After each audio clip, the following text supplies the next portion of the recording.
عايزه احكي لكم موقف. كنت بدور على شغل وكنت بعت كده لكذا حد، فمنهم واحده ردت عليا على الواتساب، وللاسف ردت عليا على الواتساب. قالت لي المكان في مدينه نصر، يشترط قرب السكن. قعدوا يشترطوا حاجات كتير. المواعيد بتاعتهم 9 ساعات، من 12 ل9 ومن 2 ل11. حلو. بكام بقى؟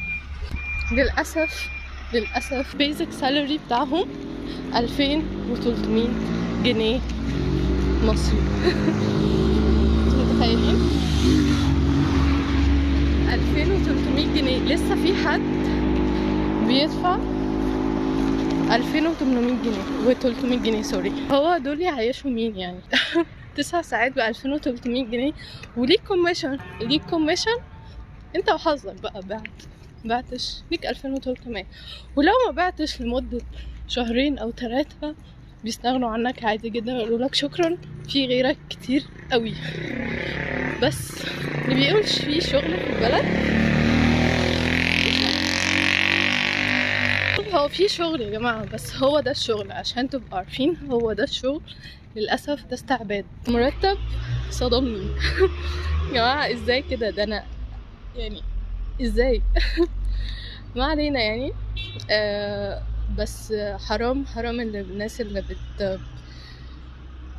بتستغل الناس بالشكل ده. يعني ايه 2300 جنيه؟ انا بجد مش قادرة استوعب. اتضايقت قوي ومش عارفة ليه الناس بتستغل بعض بالشكل ده. ولو ما عجبكش فعلا بيقولوا لك اتفضل اتكل على الله